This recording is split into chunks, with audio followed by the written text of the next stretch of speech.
ঘটনা সংঘটিত হল একাংশ উত্তেজিত ৰাইজে আৰক্ষীৰ বাহন ভাঙি এফালৰ পৰা চুৰমাৰ কৰিলে আৰু হাতে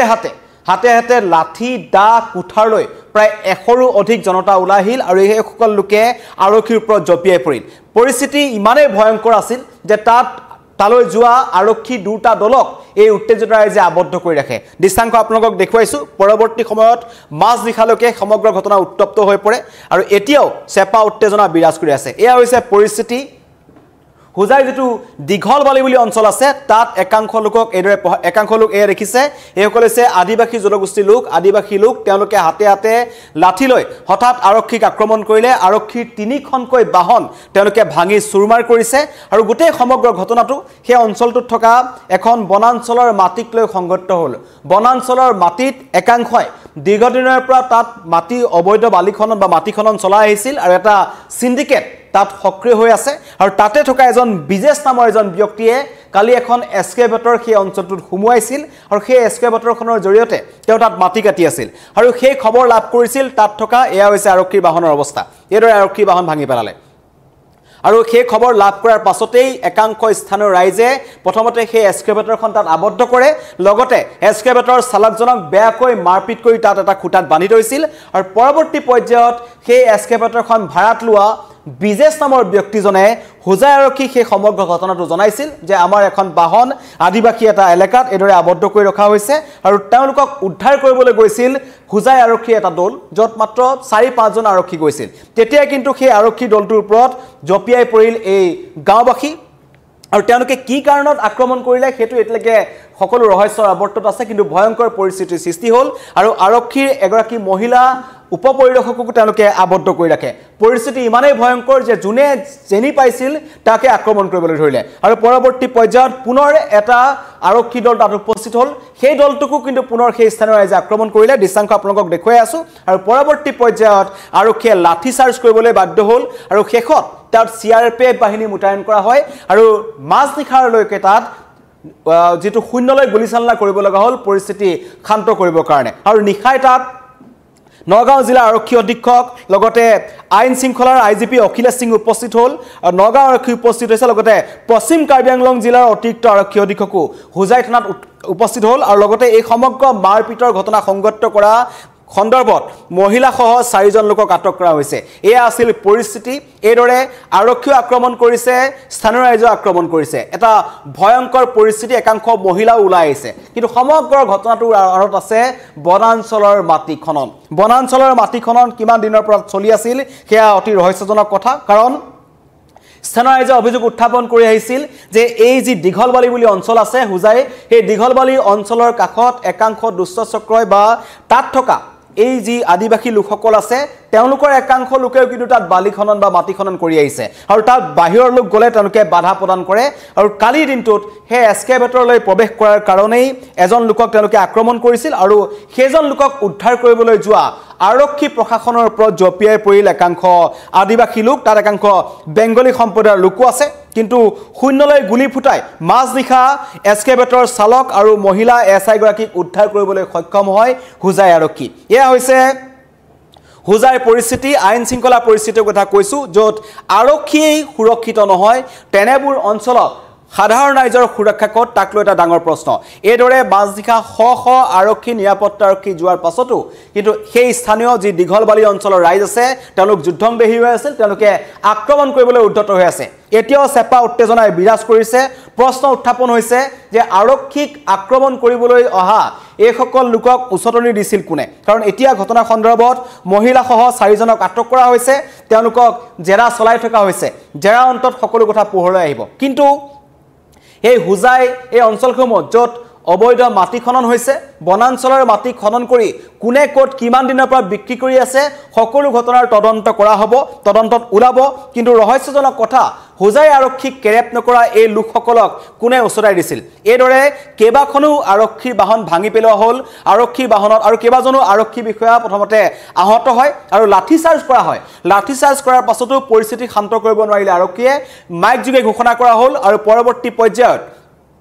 শূন্যলৈ গুলিচালনা কৰিব লগা হৈছে আৰু হুজাই নহয় হোজাইত ঘটনা সংঘটিত হৈছে পৰিস্থিতি নিয়ন্ত্ৰণ কৰিবৰ কাৰণে হোজাই আৰক্ষীৰ লগতে নগাঁও আৰক্ষীৰ বৃহৎ দল তাত উপস্থিত হ'ল লগতে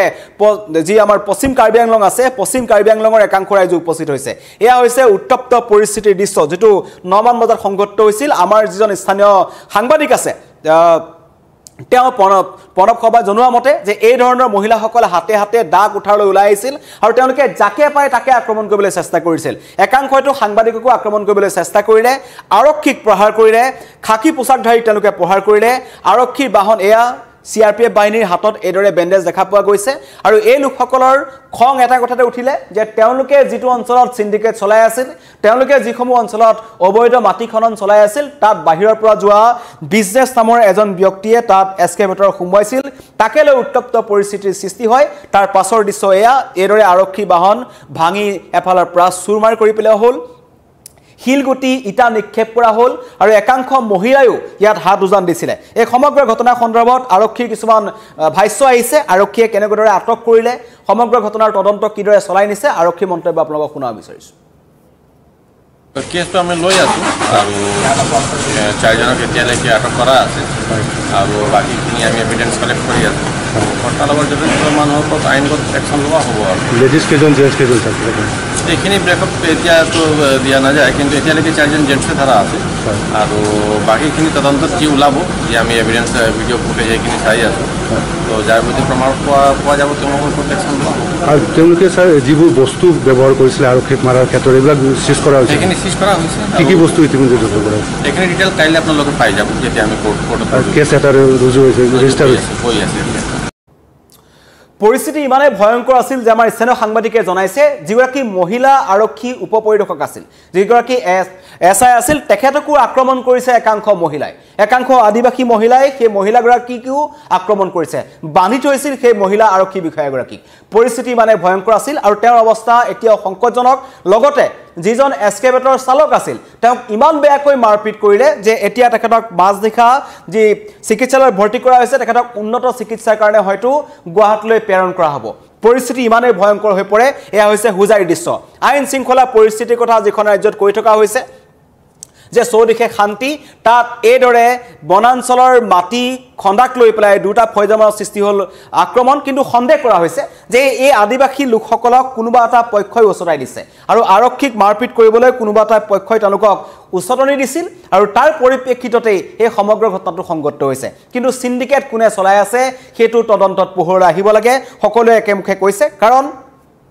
আৰক্ষীক আক্ৰমণৰ ঘটনা সেই অঞ্চললৈ যদি কেতিয়াবা কোনোবা অন্য লোকসকল যায় তেওঁলোকৰ ওপৰত এনেকুৱা ধৰণৰ ভয়ংকৰ আক্ৰমণ হোৱাৰ সন্দেহ আছে অত্যন্ত এটা গুৰুত্বপূৰ্ণ অঞ্চল হয় দীঘলীবালি বুলি কয় অঞ্চলটো দীঘলবালি বুলি কয় এই দীঘলবালিত এইদৰে AS31B যিখন আৰক্ষী বাহন আছে তাত আৰক্ষীৰ লোগো আছে এই বাহনখনৰ গ্লাছ এফালৰ পৰা ভাঙি পেলোৱা হৈছে আৰু কোৱা হৈছে যদিহে তাত কালিৰ আৰক্ষী নিৰাপত্তাৰক্ষী উপস্থিত হৈ সেই এসআই মহিলা এসআই গৰাকী লগতে যিজন এস্কেভেটৰ চালক আছিল তেওঁলোকক যদি উদ্ধাৰ নকৰিলেহেঁতেন তেন্তে পুৱা তেওঁলোকৰ মৃতদেহ উদ্ধাৰ হ'লহেঁতেন ইমান ভয়ংকৰ এটা পৰিস্থিতিৰ সৃষ্টি হ'ল কাৰণ আদিবাসী লোকসকলৰ যি ধৰণৰ আক্ৰমণ আমি তাত দেখিছিলোঁ ইতিমধ্যে আপোনালোকক বাৰম্বাৰ দেখুৱাই আছোঁ এয়া হৈছে আক্ৰমণৰ এটা সৰু দৃশ্য এইদৰে হাতে হাতে লাঠি লৈ তেওঁলোক ওলাই আহিছে কাকো তেওঁলোকে চিনি নাপায় যোনে যেনেকৈ পাৰে যি অস্ত্ৰ শস্ত্ৰ লৈ তেওঁলোক আহি উপস্থিত হৈছিল আৰু তেওঁলোকে টাৰ্গেট কৰি লৈছিল আৰক্ষী লগতে এস্কেভেটৰখন চলাই থকা ব্যক্তিজনক ডাঙৰ প্ৰশ্ন এইটো প্ৰশ্ন যে আৰক্ষী প্ৰশাসনৰ চকুৰ সন্মুখতে বনাঞ্চলৰ মাটিত মাটি খনন কেনেকৈ চলি আছে আৰু এই এস্কেভেটৰে যিজন বিজেশ নামৰ ব্যক্তি আছিল তেওঁ এস্কেভেটৰ ভাড়ালৈ লোৱাৰ পিছত তেওঁ এস্কেভেটৰসমূহ বিভিন্ন স্থানত মাটি খননত লগাই দিয়ে আৰু কালি এই বিজেশ নামৰ ব্যক্তিজনৰ এস্কেভেটৰ তাত সোমোৱাৰ খবৰ লাভ কৰাৰ পাছতেই উত্তেজিত হৈ পৰিছিল এই সকল লোক আৰু বিশেষকৈ কালি মাজনিশা হোজাই থানাত উপস্থিত হৈছিল আইন শৃংখলাৰ IGP অখিলেশ সিঙে মন্তব্য কৰিছে যে পৰিস্থিতি আমি কঠোৰ হাতে দমন কৰিবলৈ চেষ্টা কৰিছো যদি ইয়াত কোনোবা দুষ্ট চক্ৰ আছে বিশেষকৈ এতিয়া সমগ্ৰ ৰাজ্যত এটা বস্তু চলি আছে উচ্ছেদক লৈ পেলাই চলি আছে কোনোবাই যদি এই সমগ্ৰ ঘটনাত উচতনি দিয়াৰ খবৰ পোৱা যায় বা ছ'চিয়েল মিডিয়া বা তাত থকা একাংশ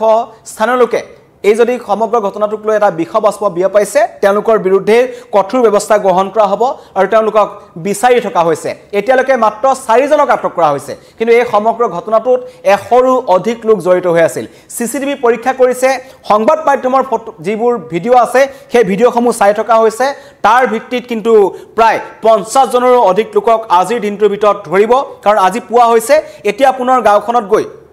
আৰক্ষীয়ে অভিযান চলাব খবৰ আহিছে যে একাংশ আক্ৰমণকাৰী ইতিমধ্যে তাৰ পৰা পলায়ন কৰিছে তেওঁলোকৰ বিৰুদ্ধে কঠোৰ ব্যৱস্থা গ্ৰহণ কৰা হ'ব কি কাৰণত খাকি পোছাকধাৰীৰ ওপৰত এই ধৰণৰ ভয়ংকৰ আক্ৰমণ হ'ল কাৰণ আৰক্ষীয়ে তাত এজন ব্যক্তিক উদ্ধাৰ কৰিবলৈ গৈছিল তেওঁলোকৰ নিজৰ কৰ্তব্য পালন কৰিবলৈ গৈছিল কৰ্তব্য পালন কৰিবলৈ যোৱা আৰক্ষীৰ ওপৰত যদি এনে ধৰণৰ আক্ৰমণ হয় তেন্তে পৰৱৰ্তী পৰ্যায়ত সাধাৰণ ৰাইজৰ ওপৰত যে আক্ৰমণ নহ'ব তাৰ কি গ্যাৰান্টি আছে সেই এটা ডাঙৰ মন্তব্য আৰু হুজাই আৰক্ষীয়ে এটা কথা স্পষ্ট কৰিছে যে ইয়াত তৃতীয় পক্ষ জড়িত থকাৰ সন্দেহ কৰা হৈছে কোনোবাই আৰক্ষীৰ বিৰুদ্ধে অন্য এটা চক্ৰৰ বিৰুদ্ধে উচতাই দিছিল নেকি কাৰণ সমগ্ৰ ঘটনাটোৰ লগত বনাঞ্চলৰ মাটি খননৰ কথা প্ৰসংগ আহিছে কাৰণ এই হুজাই যিটো দীঘলবালি অঞ্চল আছে দীঘলবালি অঞ্চলৰ কাষতে লাগি আছে বনাঞ্চলৰ ভূমি আৰু সেই বনাঞ্চলৰ ভূমি হৈছে বন বিভাগৰ ভূমি কিন্তু সেই বন বিভাগৰ ভূমিত দীৰ্ঘদিনৰ পৰা একাংশ এই যিসকল আদিবাসী লোক আছে তেওঁলোকৰ এটা ফয়দেও তাত মাটি খনন কৰে সেই মাটি তেওঁলোকে অবৈধভাৱে বিক্ৰী কৰে আৰু বাহিৰৰ পৰা যদি কোনোবা লোক আহি তাত মাটি খনন কৰিবলৈ বিচাৰে তেন্তে এই লোকসকলে বাধা প্ৰদান কৰে তাক লৈ এই সংঘৰ্ষৰ সূত্ৰপাত হৈছিল তাক লৈ এই ঘটনা সংঘটিত হৈছিল তাৰ পাছত এতিয়া দেখা পোৱা গৈছে এক উত্তপ্ত পৰিস্থিতি আৰু এটা কথা নিখা যেটো মাজনিখালৈকে চেপা উত্তেজনা বিৰাজ হৈ আছে এতিয়াও চেপা উত্তেজনাই বিৰাজ কৰি আছে আৰু হুজাই আৰক্ষীয়ে জানে যে সেই অঞ্চলসমূহত অভিযান চলাবলৈ যোৱাৰ ক্ষেত্ৰত হুজাই আৰক্ষী পৰ্যাপ্ত নহয় তাৰ কাৰণে মাজনিখা হুজাই থানাত উপস্থিত হৈছিল আইন শৃংখলা আইজিপি অখিলেশ সিং লগতে আইজিপি শিৱপ্ৰসাদ গাঞ্জাৱালা তেওঁলোকে এটা কথা স্পষ্টকৈ কৈছে যে এনে ধৰণৰ ঘটনা সংঘটিত কৰা ব্যক্তিসকলৰ বিৰুদ্ধে কঠোৰ ব্যৱস্থা গ্ৰহণ কৰা হ'ব আৰু এটা সন্দেহ কৰা হৈছে যে বাহিৰৰ পৰা কোনোবা বেদখলকাৰী আহি তাত সোমাইছে নেকি এই বেদখলকাৰী এনেকুৱা ধৰণৰ ঘটনাত হাত উজান দিছে নেকি পৰিস্থিতি উত্তপ্ত কৰিবলৈ চেষ্টা কৰিছে নেকি তাৰো কিন্তু তদন্ত কৰি থকা হৈছে আৰু লগতে নগাঁও জিলা আৰক্ষী অধীক্ষক অতিৰিক্ত আৰক্ষী অধীক্ষক উপ আৰক্ষী অধীক্ষক পশ্চিম কাৰ্বি আংলং জিলাৰ অতিৰিক্ত আৰক্ষী অধীক্ষকে হুজাই থানাত আছে আৰু তেওঁলোকে এটা কথা কৈছে যে ঘটনাত জড়িত যি 4 অভিযুক্তক গ্ৰেপ্তাৰ কৰা হৈছে এগৰাকী মহিলাও তাত আছে আৰু তেওঁলোকৰ পৰা আপত্তিজনক সামগ্ৰীও কিন্তু উদ্ধাৰ কৰা হৈছে অস্ত্ৰ উদ্ধাৰ কৰা হৈছে সেই আক্ৰমণৰ আগতে আৰক্ষীক আক্ৰমণ কৰাৰ আগতে এস্কেভেটৰ চালকজনৰ মন্তব্য লোৱা হ'ব কিন্তু তেখেতৰ অৱস্থা অতি সংকটজনক তেওঁক কিমান সময়ত আবদ্ধ কৰিলে আৰু তেওঁক আক্ৰমণ আবদ্ধ কৰাৰ খবৰ এই যিজন বিজনেছ বুৰামৰ যিজন ব্যক্তিয়ে পাইছিল তেওঁ কিন্তু আৰক্ষীক খবৰ দিছিল সন্ধিয়া সময়ত কিন্তু তথ্য আহিছে যে দিনৰ পৰাই সেই এস্কেভেটৰ চালকজনৰ তাত আবদ্ধ কৰি ৰখা হৈছিল তেওঁক মাৰপিট কৰা হৈছিল আৰু এটা খুটাত বান্ধি ৰাখিছিল এই ধৰণৰ মন্তব্য আহিছে আৰু মহিলা এগৰাকী আৰক্ষী বিষয়াক যি ধৰণৰ আক্ৰমণ কৰা হ'ল সকলোৱে একেমুখে গৰিহণা জনাইছে সকলোৱে কৈছে যে খাকি পোছাকৰ ওপৰত হোৱা আক্ৰমণৰ প্ৰত্যেকটো ঘটনাৰ তদন্ত হ'ব লাগিব আৰু শূন্যলৈ গুলি ফুটাইহে আত্মৰক্ষা কৰিবলৈ সক্ষম হ'ল আৰক্ষীয়ে যদি শূন্যলৈ গুলি নুফুটালেহেঁতেন তেন্তে হতাহতৰ সংখ্যা বৃদ্ধি পালেহেঁতেন আৰু আজি পুৱাৰ ভাগৰ পৰা সেই দীঘলবালি অঞ্চলত আৰক্ষীৰ অভিযান চলিব এজনকৈ তাত থকা এনেকুৱা ধৰণৰ যি আক্ৰমণকাৰী আছে তেওঁলোকক অতি শীঘ্ৰে চিনাক্ত কৰা হ'ব আৰু তেওঁলোকৰ বিৰুদ্ধে বিহিত ব্যৱস্থা গ্ৰহণ কৰা হ'ব ধন্যবাদ